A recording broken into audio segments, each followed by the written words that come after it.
And we're going to be continuing in the Mark of the Beast, Volume 2. And last week I think we left off on page 275. Now we're in the chapter, I didn't write the chapter number down, but it's in the chapter that's entitled, it's chapter 16, The Rebuilding of the Devastated Earth. And this is what we are training to do. We are training to learn what it is, not only what it is that has brought this, is bringing this world, this earth, and the people to destruction, what's going to bring this destruction that's going to kill 4/5 of the earth's population. But we're also learning the solution. What is the solution to keeping this from taking place again?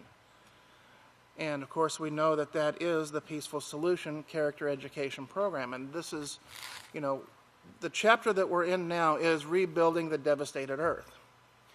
And you can take a look at that like there's two different parts to rebuilding the earth. I mean, there's the physical aspect of rebuilding the cities, of going in and cleaning up the land and cleaning up the atmosphere and doing all of these things. A physical rebuilding, fixing the things that we see physically in the world. But if we don't do anything, to repair what caused the destruction to begin with, we're going to be right back to square one. We're going to be right back to falling right back into this devastation again. And so we have to work on, as the Peaceful Solution says, changing the hearts and the minds of the people. And this is what we're learning to do through the Peaceful Solution Character Education Program. This is what we learn week after week, Sabbath after Sabbath, feast after feast, publication after publication, broadcast after broadcast. This is what we are learning. Because we have to be able to, our job, men, as was mentioned here this past Sabbath, is we're going to be called into the kingdom or the government of Yahweh. That's what we've been called into. And it's a kingdom, if you want to think about it, it's a kingdom or a government of teachers. So in order to be able to teach, we have to be able to know what it is that we're teaching. If we're not properly prepared, and if we're not properly prepared to teach, if we don't know our lesson, if we don't know the material, as teachers, you've probably found out, as practicing teachers, if you've ever kind of halfway prepped for a class, or maybe not prepped as well as you should, and then you go up to give that class, you feel extremely unprepared. And men, your students see that. They see it. They know it because they're looking to you to impart the knowledge that you have to them so that they can benefit. This world is going to be looking to us. It's going to be looking to the house of Yahweh to not only rebuild the earth, but also to teach them what it is that we need to do never to see this take place again. And so we have to have that knowledge. We have to have that within our character. And this is what we're doing with the classes and with the teachings. But it's imperative that we do that. And we have to. Satan and her ministers, you think about this, Satan and her ministers, and her ministers are deceived, or they are disguised, as the scripture shows, as ministers of light. They're not this, they're not these evil-looking beings, that are just ugly to look at and things along that line. Remember, that's Hollywood. Hollywood wants that perception, wants you to have that perception. They don't want you to think of a devil worshiper as somebody that is leading the local church down over here wearing a white collar or wearing some type of mitre hat. They don't want you to think that that is a devil worshiper or that is a Satan worshiper, a teacher of Satan. But yes, that's exactly what they are. Because they teach against what's written in the scriptures. They teach against the laws of Yahweh. They teach against peace. And yes, they are deceived into doing it, but they're doing the will of their teacher who wants to see mankind destroyed. Satan does not want to see this plan succeed. She's doing everything she can to get it to fail. It's not going to fail because we are going to stand in our place. We are going to see that this message, and our pastor and overseer is saying that this message goes out, And he is going to continue to do that until Yeshua comes. And then he's going to continue to do that throughout all eternity. As will we, if we make the choice to do that. But Satan and her ministers, they're bringing this, we can take a look and can see what their teachings have brought to the earth and what their teachings have brought to mankind. We can see the misery and the destruction. We see all of that, as we're going to see here in just a minute. But it's going to bring mankind to the brink of destruction through their teaching of that mixture of righteousness and evil. It's going to be that teaching of iniquity. And that iniquity is pushing aside the laws of Yahweh. And that's what every church does. Every church out there, every religious organization out there pushes aside the laws of Yahweh. And they say, trust in your own heart, do what's right in your own eyes, and you'll be saved. But that's not the scriptural truth. The scriptural truth is, he who commits sin, if you practice this iniquity, then you belong to Satan the adversary, and you will not be allowed to enter into the kingdom. That is the scriptural truth. But those who become, Pastor says here, on page 260, he said this quote here. He said, those who become part of the house of Yahweh now. And you remember when this was written? This was written back in the 70s. So this applies from that point, even earlier, to those who were hearing the teachings prior to that. But those who become part of the house of Yahweh now, training in the truth of Yahweh, will be used to teach the truth to others in this new world. In this new world that is coming. And if we don't learn it, then of what benefit are we going to be? Yeshua, he mentioned it. He talks about those who become unfruitful. The fruit we have to bring forth is our readiness. We have to bring forth to be ready to stand in our place. The Sabbath days, the feast days, and the new moons, we know through the scriptures they show that they're going to be observed in the new world. They're going to be observed forever.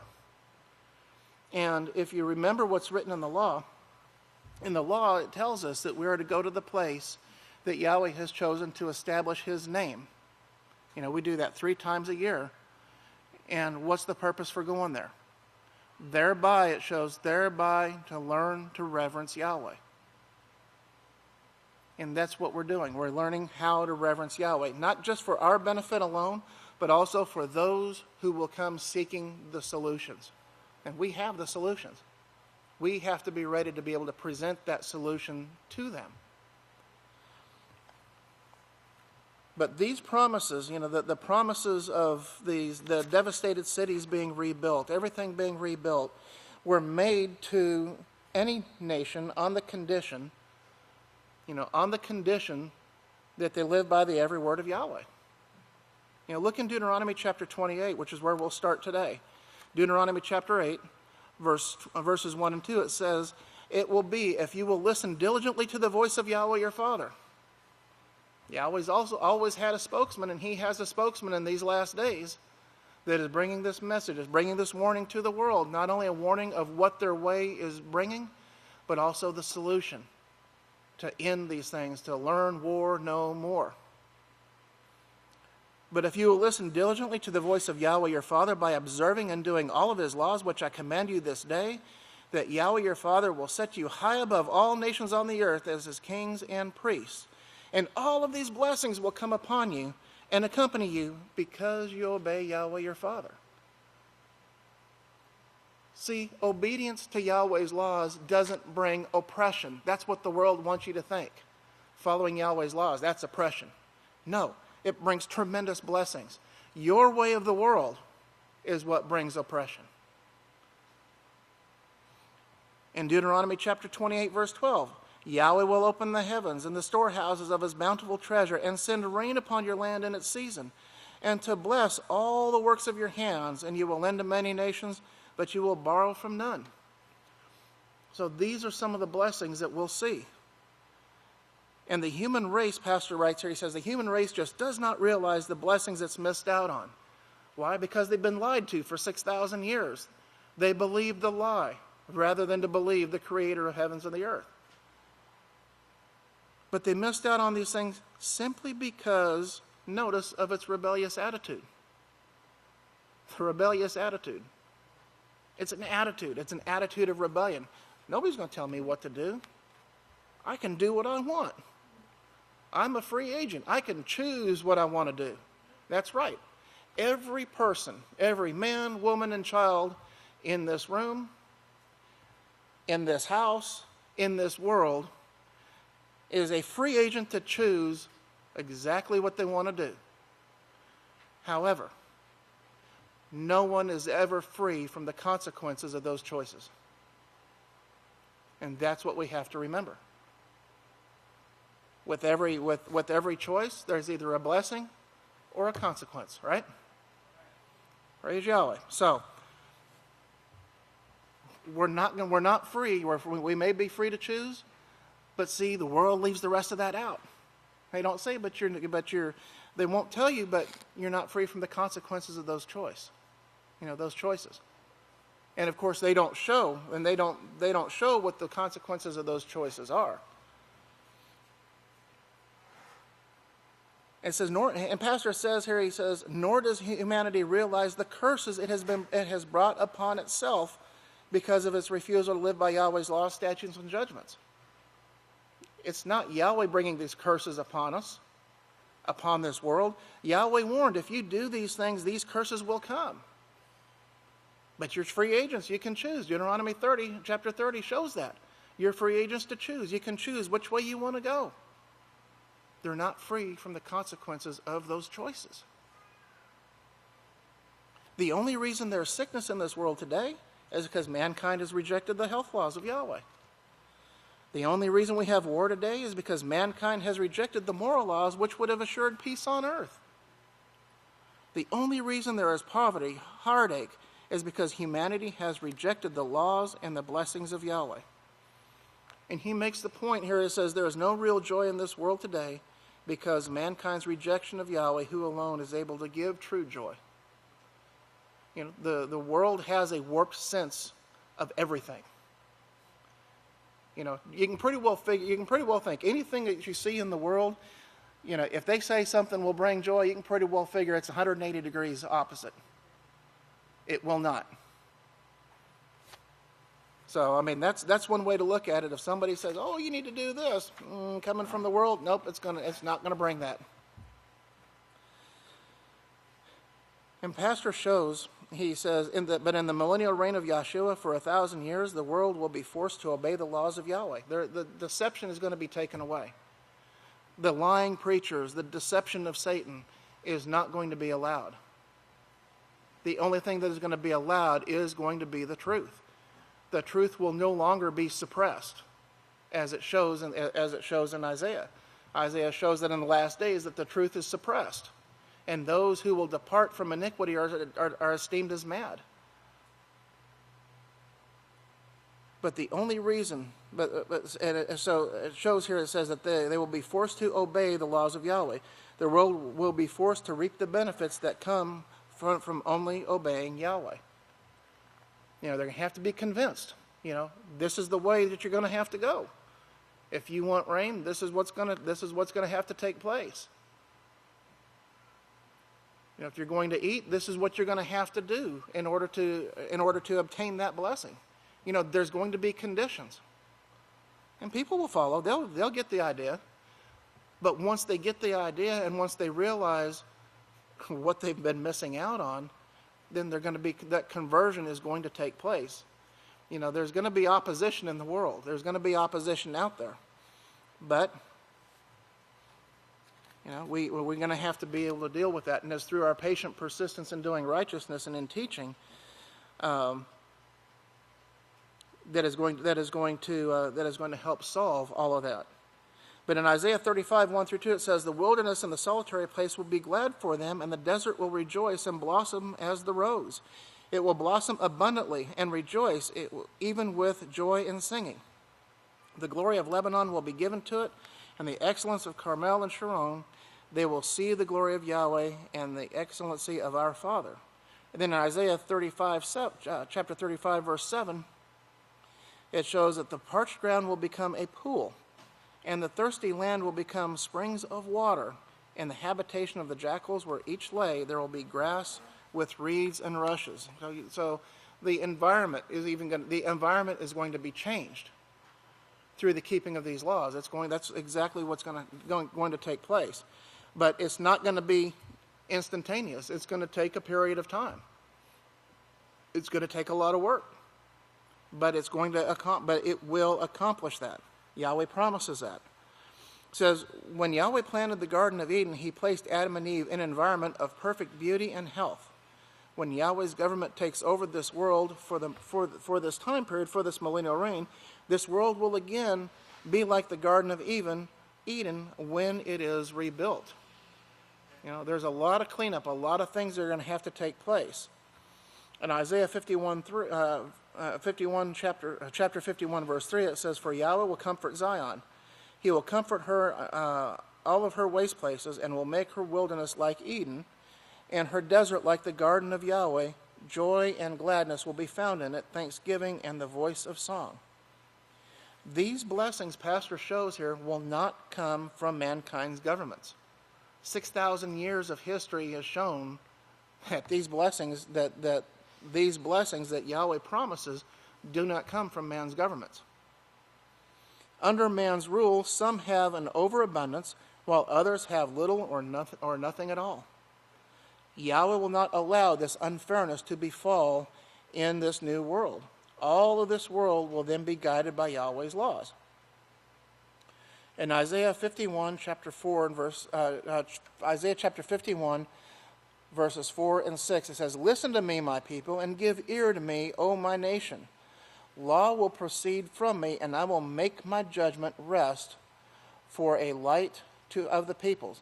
Lift up your eyes to the heavens and look upon the earth, beneath, for the heavens will vanish away like smoke, and the earth will grow old like a garment, and they who dwell in it will die in the same manner. But my salvation will be forever, and my righteousness will not be abolished.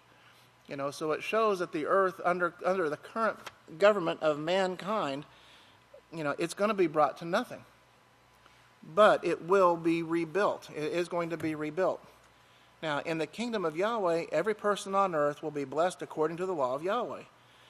Through the kingdom of Yahweh, it says, though the kingdom of our Yahweh starts with a tiny nation. Think about this. The kingdom of Yahweh. The government of Yahweh, where is it starting? Right here. Would you consider this a tiny nation? A tiny group of people? Very tiny. So this is where this kingdom is starting. It's starting with this tiny nation, this tiny group of people here who are striving to rule as Yahweh rules. And the kingdom will then encompass all of the earth. It's going to grow. It's going to spread out. Remember, Yahweh's words are not going to return to him void. Everything that he prophesied, everything that he inspired the prophets to write, is going to come to pass. Every bit of it. There should not be any doubt that anything that Yahweh has prophesied, everything that Yahweh has prophesied, will come to pass. Just look at everything that has come to pass to date. You can just look as recently as the establishment of the house of Yahweh. The booklet's right over there. Look at the prophecy concerning the two witnesses. The books of Yisrayl. Pastor spent a lot of time on those prophecies. And look at the detail of how those things were prophesied to come about. And they came about exactly as prophesied. Remember, Pastor, he has said many, many, many, many times, fulfilled prophecy proves all things. We should have absolutely no doubt that these prophecies are going to come to pass exactly as it were shown here. But the Gentile nations will also submit to Yahweh and will reap the bountiful blessings that come by obedience to Yahweh. See, there's no blessings that come from disobedience. You can search from Genesis to Revelation, and I can't see there is not a single blessing that comes from rebellion or disobedience. Not one. Isaiah chapter 11 and verse 10 says, "In that day there will be a root of Yeshe, who will stand as an ensign, a sign, a banner, a signal for the people. And it will be to the Gentiles, and to it the Gentiles will seek, and his rest will be glorious." These blessed people, these people who are going to live through this greatest time of trouble, are eventually going to experience a world filled with beautiful green pastures, flowing streams, fruitful orchards, vineyards, and beautiful fields of nutritious foods. We're going to experience that too. That's also things we've never experienced it.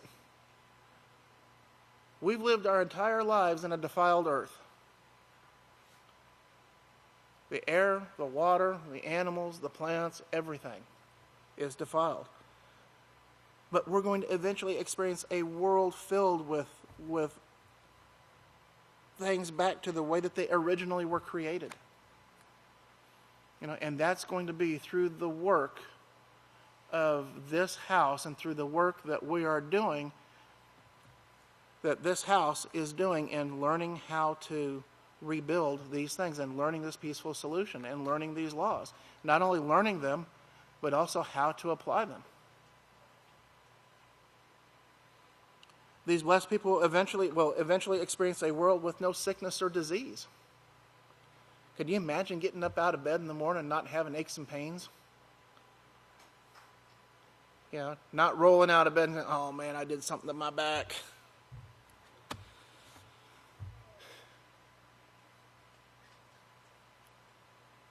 These blessed people will eventually experience a world without war of any kind. Can you imagine turning on the news and not hearing of any wars, any conflicts? No homicides, no killings, no thefts.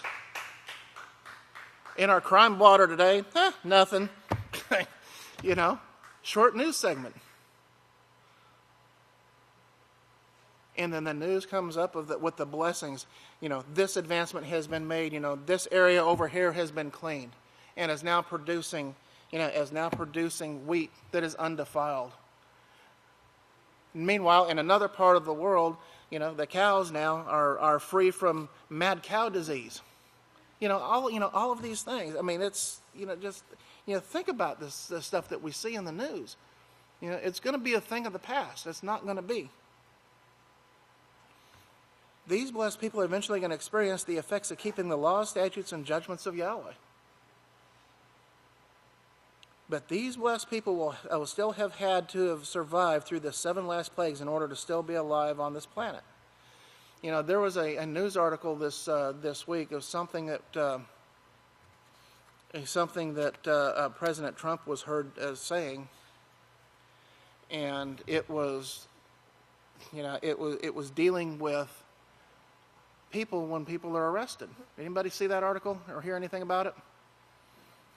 He said that, when you go to arrest, he was talking to a group of police officers, and I don't remember where it was, but he was talking to a group of police officers, and he said, when you arrest these people suspected, not proven, suspected of a violent crime, don't be so nice.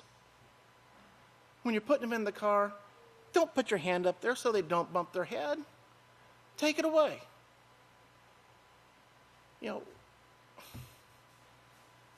Look at the thinking people haven't been convicted of anything. Oh, you can treat them roughly. You can treat them however you want to. That's what I saw. That's how I took it. Saying that it's okay for the police to be judge, jury, and executioner, basically. Now, he didn't quite say it. He didn't say it that way, but that is one baby step maybe toward that, toward that end. It's ridiculous. It amazed me when I saw that. But you're not going to see any of that either. It says, in each period of history that Yahweh has established his work was called the house of Yahweh. In fact, the house of Yahweh is mentioned over 3,000 times in the scriptures. Now, the translators hid Yahweh's name throughout the scriptures, so you might read the house of God or the house of the Lord, or if you have one of the false Bible translations in your possession. Know assuredly that this should have been translated the house of Yahweh. This mistranslating is just another trick of Satan we will have to overcome. In the kingdom of Yahweh, all nations will look to the house of Yahweh for guidance.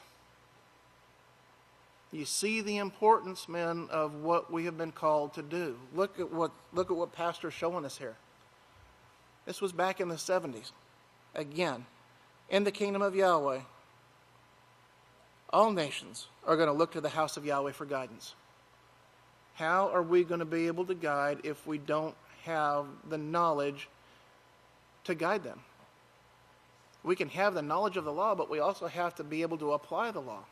And that's the importance of the peaceful solution. It shows you, it actually gives you, it shows you not only what it is, but how to apply it. All of the earth, it shows all of the earth will become obedient to Yahweh and follow his way. Eventually it will. Yahweh has again established his house in these last days to call, to invite and train for active duty the remnant of saints who will rule with Yahshua in this 1,000-year millennial reign. Yahweh has again established his house in these last days to call to, invite, and train for active duty the remnant of saints who will rule with Yahshua. You can be a part of Yahweh's work in these last days. The door is open to you. But again, it's our choice. The curse for breaking the law, the curse of Yahweh for having broken any of his laws is eternal death. We've already seen in 1 Yochanan chapter 3, verse 4, that sin is the transgression or the breaking of his law. And then we're told in Romans chapter 6, verse 23, it says, for the wages of sin is death. But the gift of Yahweh is eternal life through Yahshua Messiah, our Savior. He shows us as, unless we repent of sin, we will be given the death penalty. It's as simple as that. But because of Satan's influence upon this world, Peaceful Solution shows what influences are. But because of Satan's influence upon this world, the preachers of this world will tell you. Look at just some of the things they'll tell you. Those old laws are for the Jews only. Those old Jewish laws have been done away with. They've been nailed to the cross. Those old laws are a burden. The Savior did it all for us. You don't have to do anything but believe. There's all kinds of things that people will come at to rationalize and justify their sin. Okay? They will be unlearned and unstable. What do? They twist the scriptures to their own destruction. That's what we're shown. Okay? But the laws, the scriptures do not support anything that these preachers tell us. There was a tape that that Pastor gave several years. I mean, it was years and years and years ago. It was one of my most liked tapes, and I think I wore the darn thing out listening to it so much. But the tape was entitled, "Did the Apostle Shaul Do Away with the Laws of Yahweh?" And in that tape, in that sermon that he gave, he went through a lot of these common things that the preachers will use to try to justify that the laws of Yahweh were done away with, that the Apostle Shaul did away with the law. And he went through like 4 or 5 different scenarios, and he just obliterated. He just took away those arguments. He just took them away. And the neat thing about it was out of the King James Bible that was done. So if you can locate that, if you can locate that sermon, it would be that's awesome. It's a great one to listen to, because most of the time people in opposition, they're going to pull out a King James and then show it to you. Well, yeah, that's what your Bible says, but let's see what mine says. Okay. So, I mean, that one's a great one. I mean, that is a great one that's a great sermon to be able to listen to and to be able to watch, to listen to that. And Pastor gives a warning here. He says, don't you believe it. Don't you believe any of this stuff. Satan's preachers have been teaching against the laws of Yahweh since mankind turned from Yahweh and started worshiping gods, being evil like the gods. Satan convinced Eve to follow this way, this mixture of righteousness and evil, because it was in that. It was, for he knows that in the day that you partake of this way of life, you will be as the gods. You will know righteousness and evil. Remember that word know, knowing righteousness and evil, means a lot more than just realizing it up here, but you need to learn through experience what these ways bring, is probably what Satan told her. You need to see for yourself if this is really more pleasurable or not. And the only way you're going to know that, Eve, is to come on over to my side. Go ahead and try it. You're not going to die. Does it look like I'm dying to you?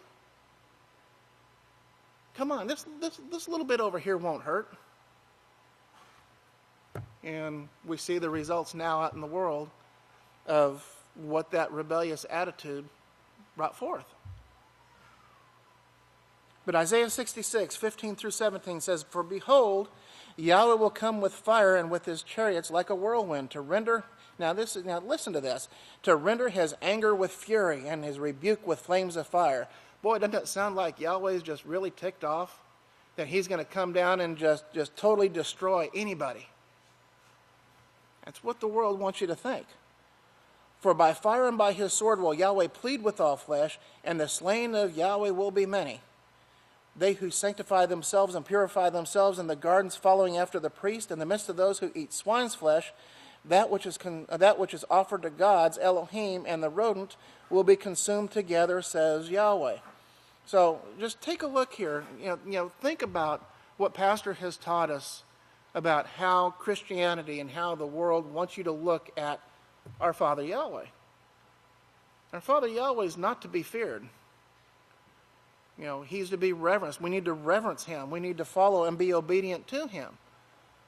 And if we're not obedient, then we're going to have this judgment come upon us. He's already told us what's going to come upon us. So it's our choices. The consequences are going to be our choice.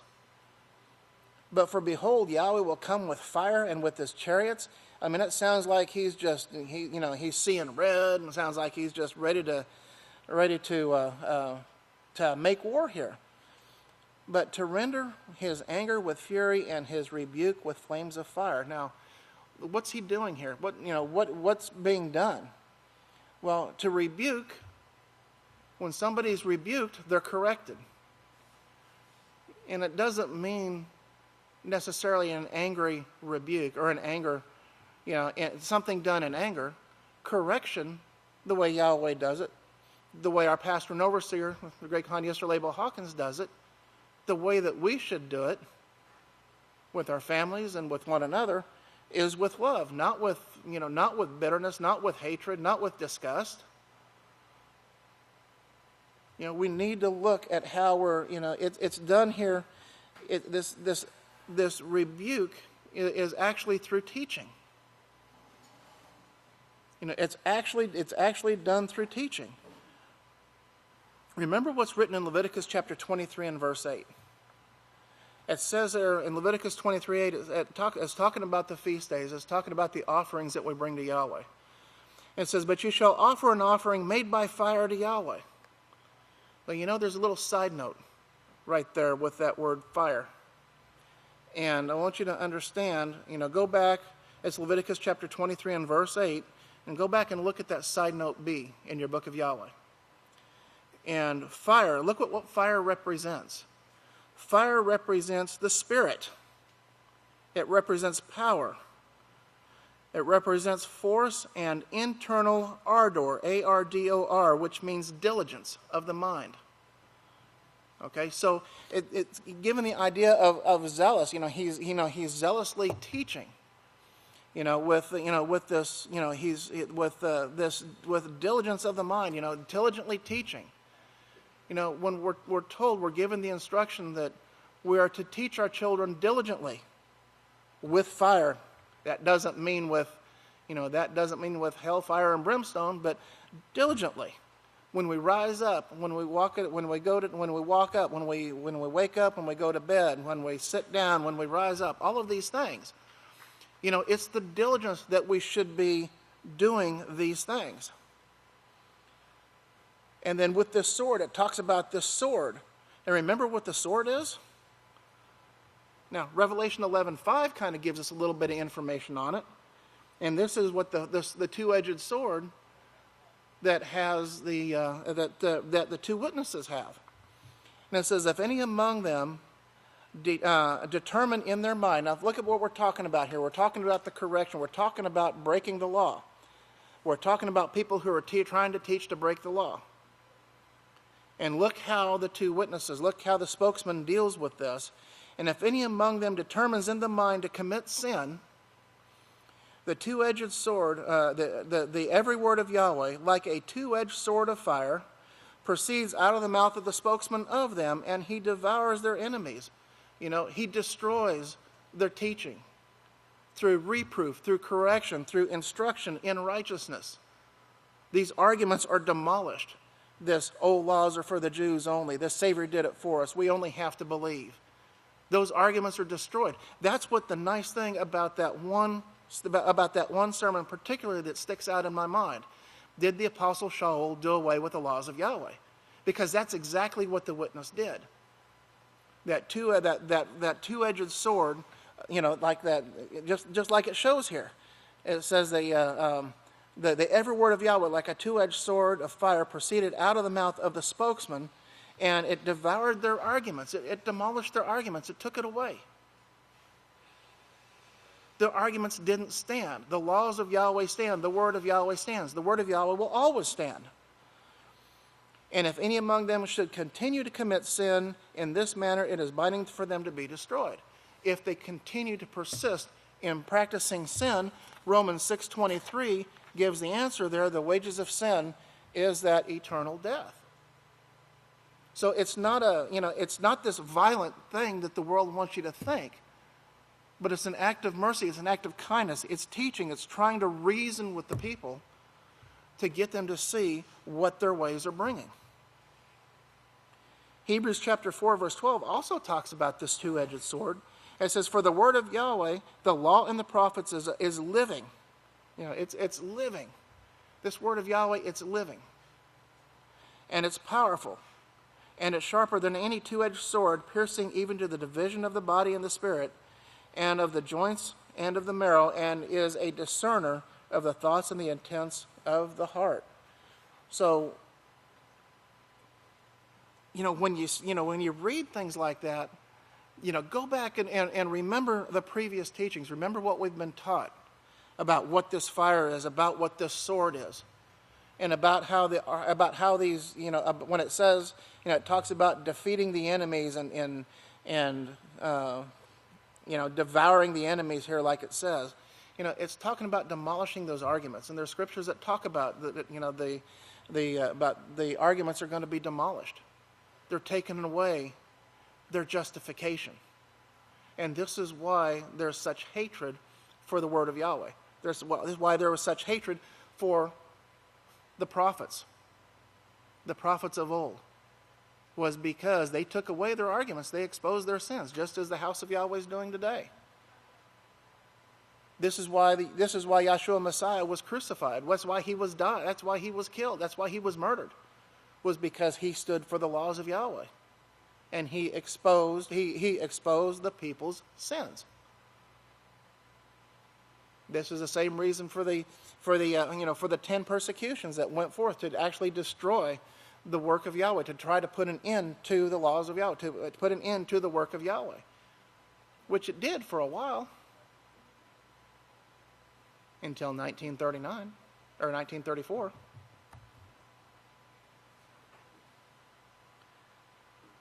But without mincing any words, Yahweh tells his people in 2 Corinthians chapter 6, verse 17, therefore come out from among them and be separate, says Yahweh.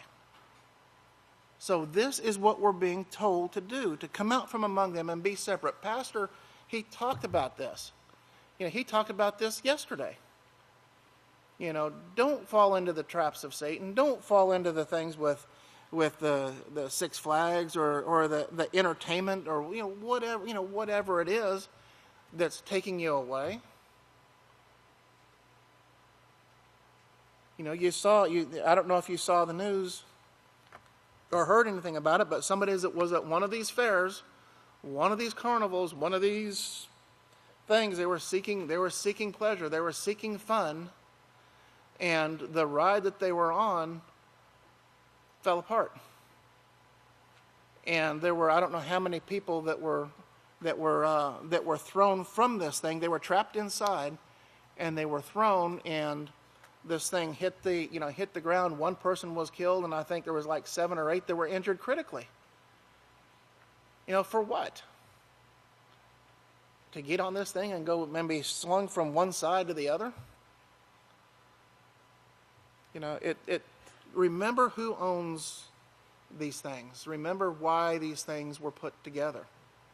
To take the minds of the people away from the study of the Scriptures.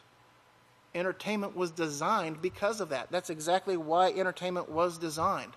It was designed to occupy the mind, to keep the mind from picking up the book and reading.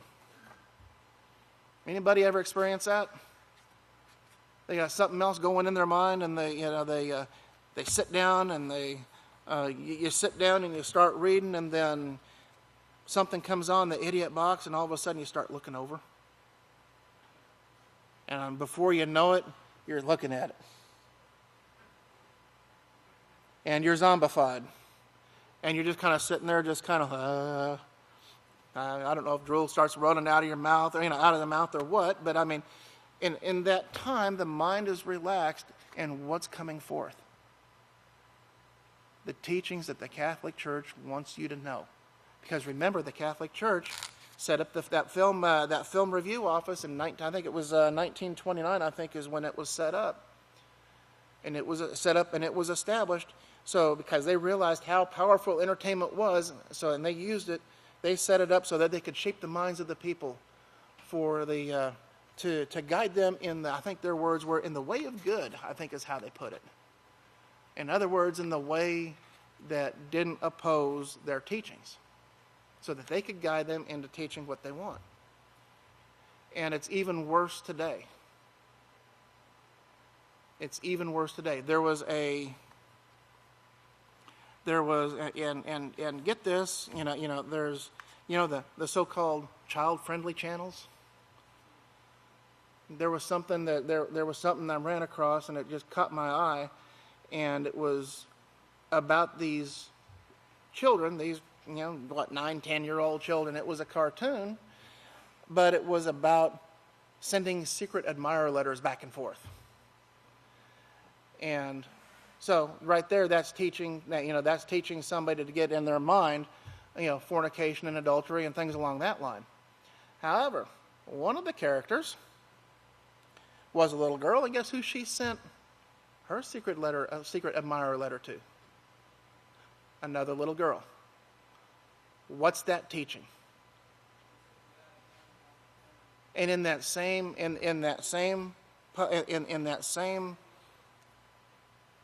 program, I guess you could call it, in that same program, there's a character on there that has 2 dads.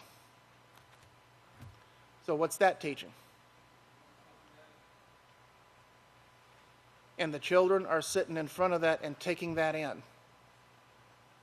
So how is their mind being shaped? Oh, this is okay. You see the danger? You see the danger? And it can be so subtle. And it is subtle. It's, Satan isn't going to make things obvious. It's going to be little bit by little bit. It'll be obvious to those who are aware of the tricks.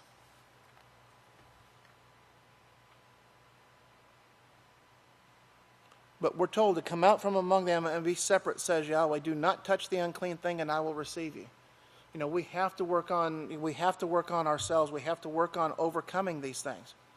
Only those who are striving to overcome the influences of Satan now, by striving to live by the every word of Yahweh, will be accepted and known of Yahweh through Yahshua as his priests and kings, chosen for his service in this kingdom. Then in Micaiah chapter 4, verse 5, it says, "For all people walk each in the name of his God, but we will walk in the name of Yahweh our Father forever and ever." See, the gods are not going to stand. The gods are powerless. It says, "One day soon, all those who are blessed enough to be alive will worship Yahweh in spirit and in truth. They will then realize their worship of Lord and God was an abomination to Yahweh." That is eventually going to come. They will eventually see that. So what can we do? What can you do? It is shocking to understand through the prophecies what is to take place in our near future, and only because mankind has rejected Yahweh's way. Yahweh willing, it is my hope this information will shock some of you into action. To seeing these things and realize these things. And I know that these, this is geared toward the people in the world, but it's also geared toward us as well. Because as we're going to see here in just a minute, we have to be on guard. We have to be on guard 24/7. Because Satan is walking about like a lion, to and fro, seeking whom she may devour. And she's going to look for those who she perceives as weak, those who are not paying attention to what's going on. In other words, looking for those who are complacent. And when I went through the police academy, they drilled one thing into your head. They drilled us over and over and over and over, and it applies to us here. Complacency will kill you. If you get comfortable with where you're at, if you think, "Oh, I've got this whooped, I don't have to worry about this," you better be on the lookout for it, because it's going to come at you from an angle that you didn't see coming. But we have to be on guard constantly, because Satan is going to look for any which way, any way that she can get a foot in, she's going to attempt to get that foot in. We got to take that foothold away. And the best way that we can do that is to keep up with our reading, keep up with our studies, apply ourselves, apply our mind to attaining this knowledge, this information that comes from this house. Because everything else that's out in the world, it doesn't matter. There's nothing useful out there. There's nothing beneficial out there. Life is not going to come from out there. Life comes from here. It comes from this house and nowhere else.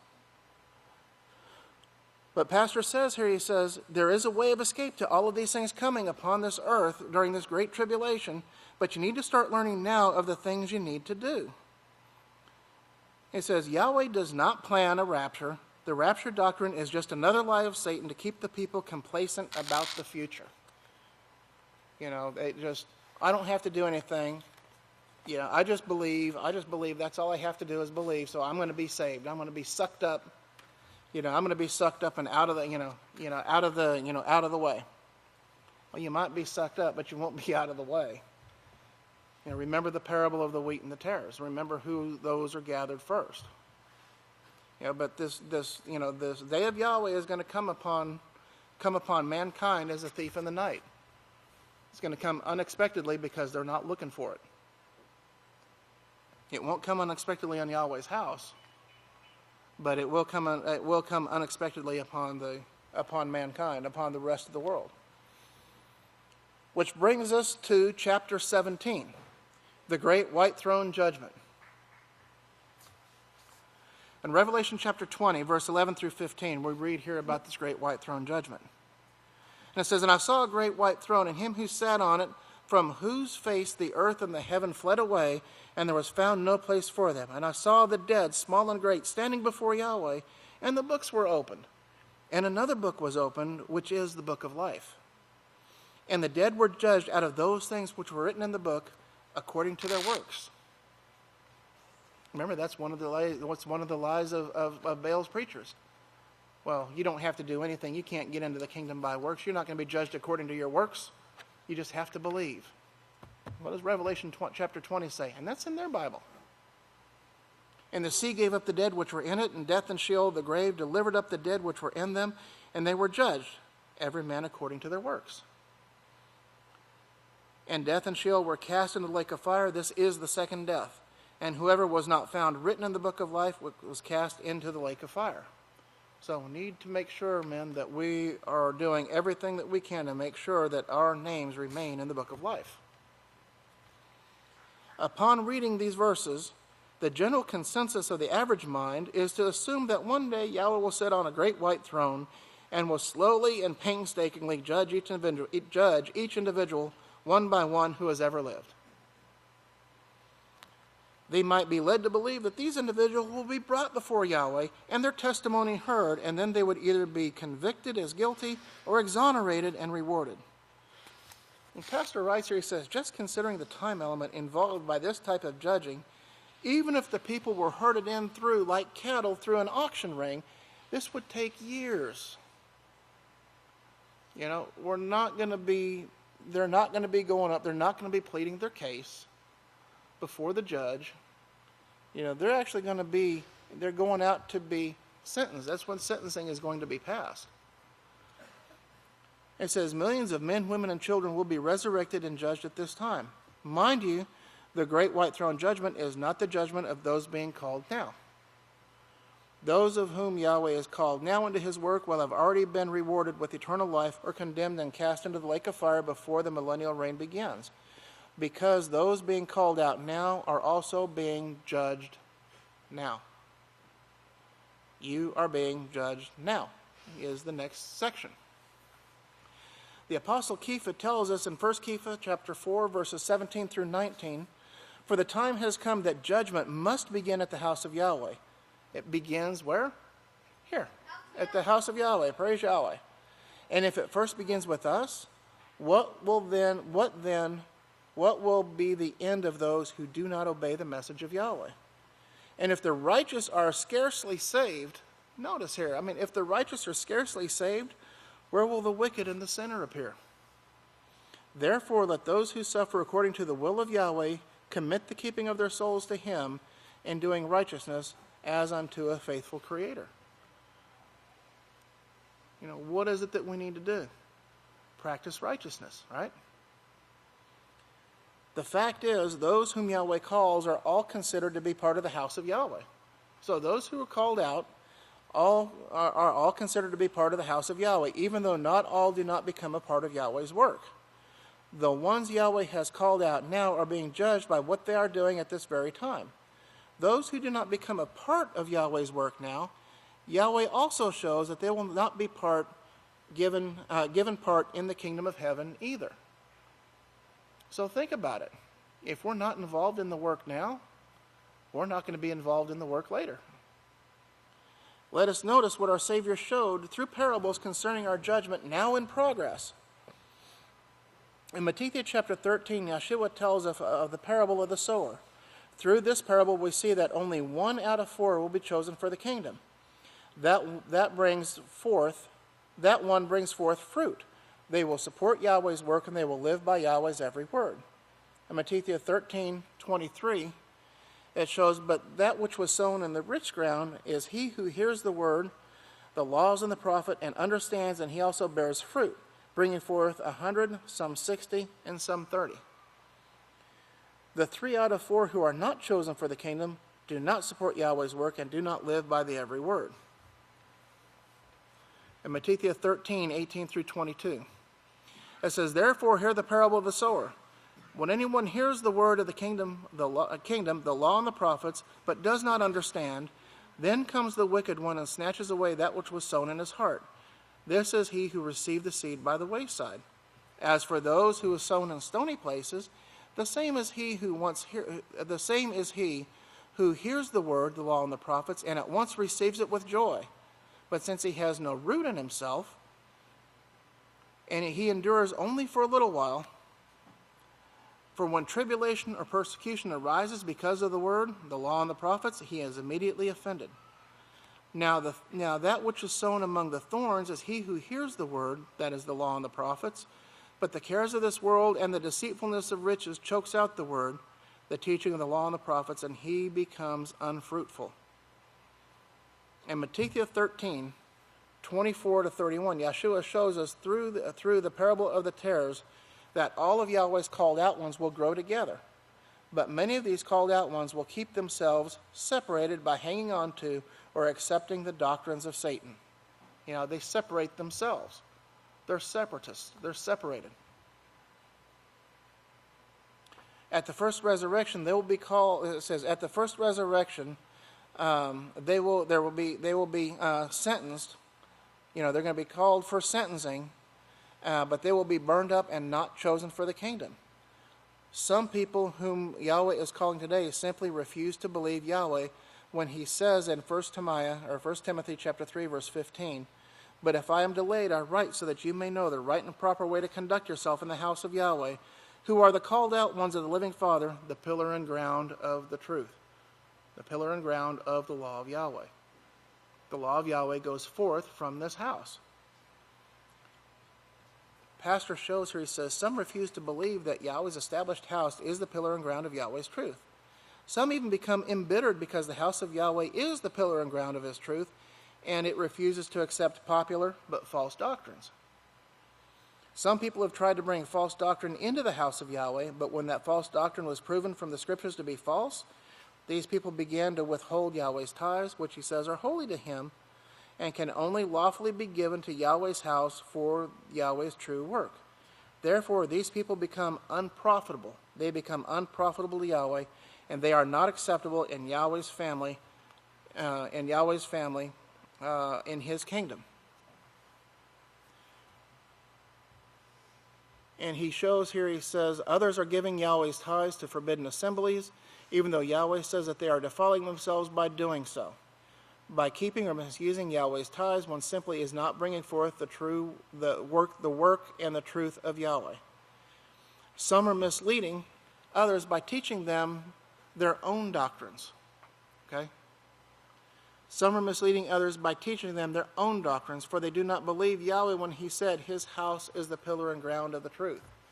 And men, this is the reason why, remember, we're not to be gathered together and getting around and getting our own study groups and things like that.